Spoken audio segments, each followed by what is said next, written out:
Bueno, buenos días para todos. Buenos días. Buenos días, profe. Hola, profe.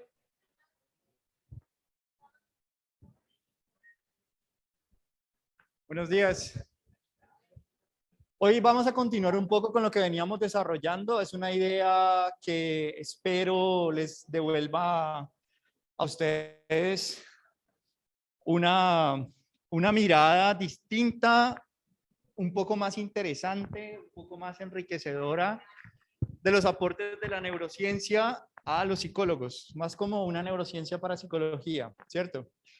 En ese sentido, entonces decíamos, principalmente nos vamos a concentrar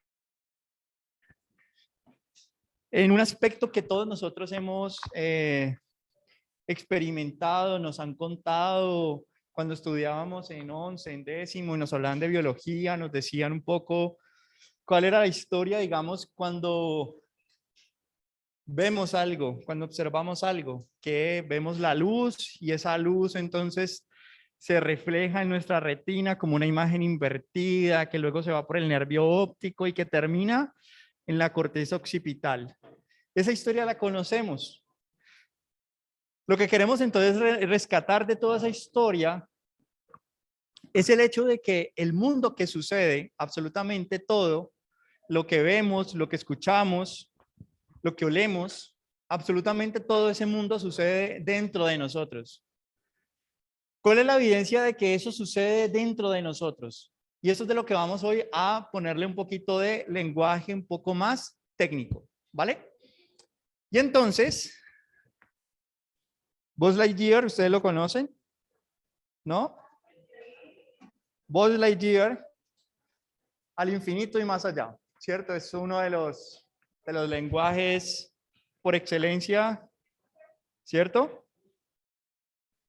Entonces, yo no me voy a detener mucho en este aspecto, sino que me quiero centrar aquí. Lo que nosotros estudiamos como mente, ¿vale? Lo que nosotros llamamos mente, básicamente es un fenómeno, la mente como tal, es un fenómeno que no es exclusivamente propio de la corteza cerebral, ¿vale? Es decir, que desde esta perspectiva siempre hemos pensado que toda la actividad de corteza cerebral, ¿hola? Es una actividad, para salir en la foto, es una actividad que también parte de procesos corporales. Es decir, que la mente es un cuerpo que está encarnado, que tiene un sustrato cortical, sí. Es decir, actividad cerebral, claro, por supuesto. Pero no se nos puede olvidar que esa actividad cortical se desarrolla en un cuerpo, ¿vale?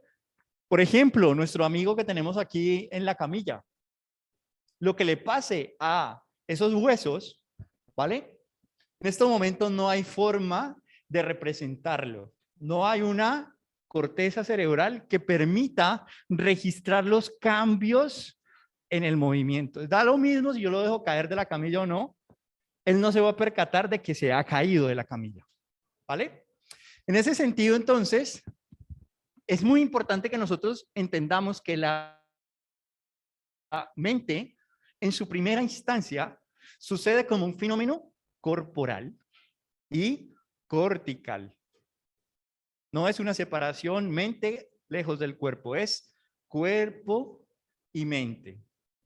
En ese sentido, vamos a hablar de dos núcleos que nos interesan sobremanera en el tronco encefálico. ¿Cuáles son esos núcleos? El núcleo del tracto solitario y el núcleo parabranquial. Entonces, esos núcleos, vamos a imaginárnoslos un poco como, ustedes saben que los núcleos son neuronas, muchas neuronas que están agrupadas, ¿vale? Es sustancia gris, pero sustancia gris en medio de sustancia blanca. Por eso está en el tronco encefálico, en esta partecita de acá, ¿vale? Mi cuello, tronco encefálico. ¿Listo? Hasta más o menos la mitad de mis orejas, mi tronco encefálico. Nosotros estamos hablando de ese tronco encefálico. Y ahí tenemos grupos de neuronas, grupos de sustancia gris. Dos nos interesan, el solitario y el parabranquial. Y entonces, ¿por qué nos interesan? Entonces, lo que quiero que piensen un poco acá, vamos a ponerlo como imagen, es porque toda nuestra vida, nosotros la vez pasada les preguntaba, ¿qué quieren ustedes? ¿Placer o displacer? Placer. O sea, es muy raro la persona que dice, por favor, maltrátame, ¿no? Pero hay personas que encuentran placer en el dolor, a través del dolor, que es un poco el sadomasoquismo, las perversiones, etcétera. Pero de eso hablaremos después.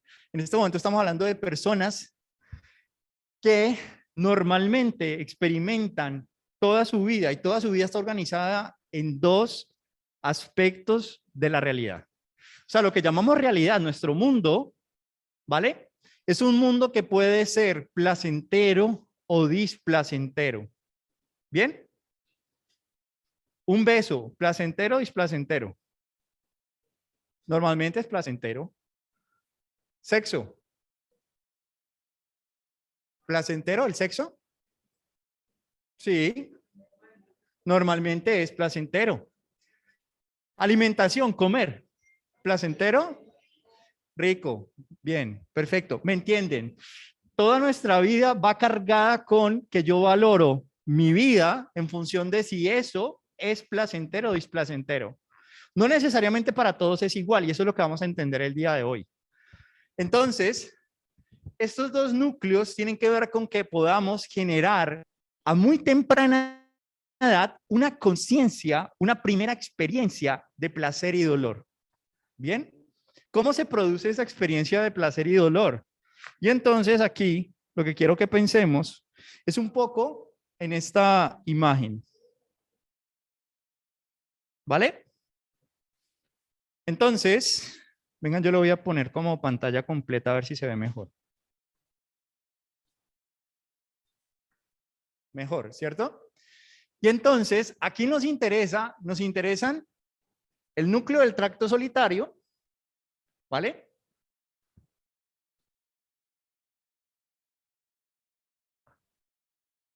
¿Y por qué nos interesa tanto este núcleo?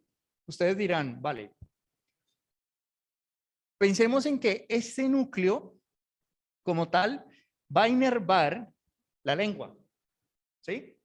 El gusto. Y ahí que ustedes, cuando algo uno normalmente dice, ¿te gustó o no te gustó? Es decir, ¿fue placentero o no fue placentero? ¿Disfrutaste o no disfrutaste? El café, lo que sea, ¿vale? Entonces, nosotros gustamos el mundo, saboreamos el mundo. Nos la pasamos así, experimentando el mundo. Entonces, algunos de nosotros tenemos o nos permitimos otro tipo de experiencias. Algunos otros restringimos esas experiencias, pero lo que quiero que pensemos en este primer momento es que este núcleo del tracto solitario inerva la lengua, ¿cierto? Y conecta con la corteza cerebral. ¿Eso qué significa? Traducido al castellano, que cuando nosotros estamos en el vientre materno, ¿vale? El líquido amniótico se prueba. La voz que escuchamos, los ruidos ambientales que escuchamos, se prueban, gustan o disgustan, se saborean. Todo se convierte en una experiencia de placer o displacer.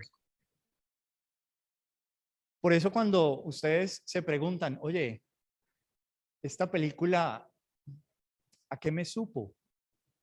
Este texto que acabo de leer, ¿a qué me supo? Esta canción que acabo de bailar, ¿a qué me supo?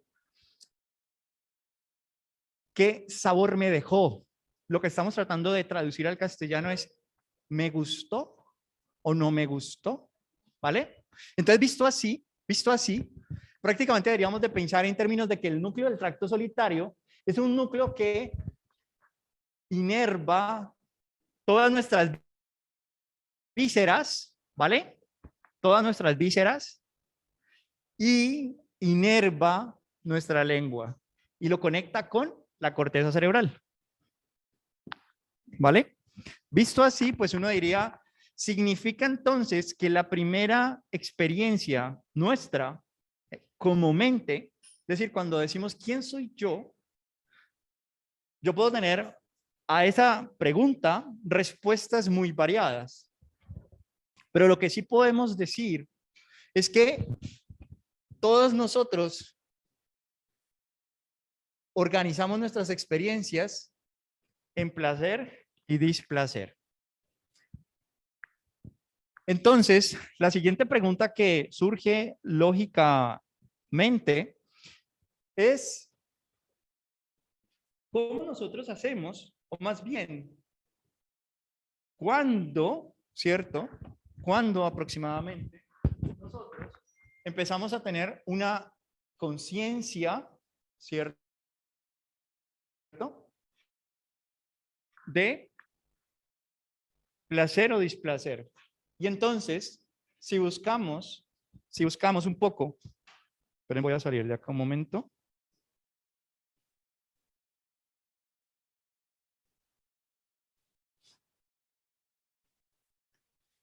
Entonces, miremos ese núcleo del tracto solitario. Voy a ponerlo por aquí, un momento.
Bueno, básicamente les hacía esta búsqueda es porque queremos saber más o menos cuándo tenemos esta primera conciencia de placer, displacer, cuándo podemos empezar a saborear y organizar nuestra vida en términos de, me doy cuenta que esto que estoy saboreando, que esta voz que estoy escuchando, que esto que estoy oliendo, es algo que me gusta. ¿Mm? Y entonces, aquí nos dice, por ejemplo, que la quinta semana de gestación, ¿vale? Es decir, al mes y una semana aproximadamente, es que se empieza a dar este proto-yo, ¿vale? Este proto-self. Es decir, que mi primera conciencia de mí mismo, en términos de si lo que me está pasando a través del cuerpo me gusta o no me gusta, más o menos en la quinta semana de gestación. ¿Bien? En ese sentido, si nosotros nos ponemos nuevamente a irnos a nuestra presentación, diríamos que encontramos a este lóbulo que está oculto, que normalmente no se habla de él. ¿Y por qué no se habla de él? Quizás porque hay que coger y abrir el lóbulo frontal y el temporal y separarlos. Y ahí vamos a encontrar otro lóbulo, el quinto lóbulo, que es el lóbulo de la ínsula. La ínsula se encarga principalmente de procesamiento emocional. Es decir, que nosotros como psicólogos que nos especializamos en conductas emocionales, es decir, que una persona se sienta feliz, que se sienta plena, tiene mucho que ver con la calidad de las experiencias emocionales que se generan, ¿vale? Es decir, con la calidad del procesamiento que hace esta ínsula. Entonces, emociones como el asco, guácala, esto me desagrada, no me volvás a hacer eso, o síguemelo haciendo, me encanta, tiene mucho que ver con el procesamiento entonces de la ínsula. La música, las fotos, toda nuestra experiencia que nos rodea, ¿vale?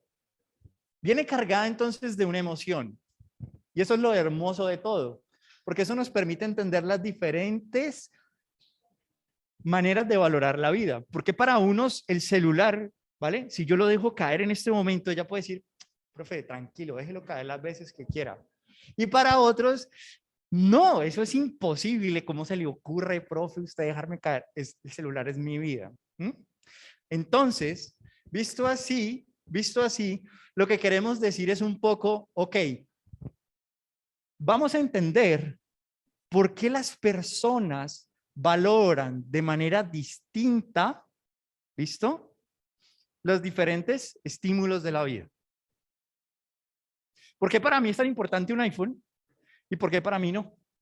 ¿Por qué para mí es tan importante una relación de pareja y para mí no? ¿Por qué para mí tiene que sí o sí ir un chile picante en mi arroz y para otro no? Poniéndolo en términos simples de como la alimentación, hasta ponerlo en términos mucho más complejos como la elección, digamos, de una profesión. Las decisiones que tomamos de si nos casamos o no nos casamos, de si robamos o no robamos. Entonces, volviendo un poco a este acento, vamos a decir lo siguiente. Primero, yo no sé si la cámara, esperen, voy a mirar si la cámara de aquí funciona.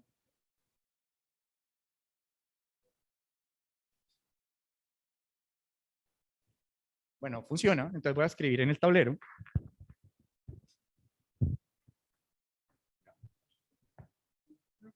¿Listo? Y anclamos esto acá.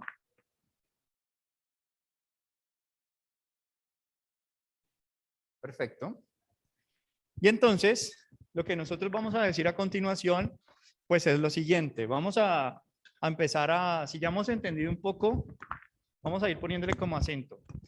Profe, ¿usted por qué nos está hablando de eso hoy? Si estamos en primer semestre, pues bien. Nosotros estudiamos a el hombre, ¿cierto? Nosotros no estudiamos plantas, no estudiamos animales, estudiamos al hombre, ¿vale? Y en ese sentido, este hombre, nosotros lo vamos a reemplazar, ¿vale? Lo vamos a reemplazar por un sujeto, ¿vale? Un sujeto. Entonces, cuando decimos sujeto, estamos diciendo hombre, ¿ok? Existen diferentes maneras de aproximarnos al sujeto, al estudio del sujeto. Entonces, vamos a hacer esto como un triangulito. Yo propongo 3 aristas para estudiar al sujeto.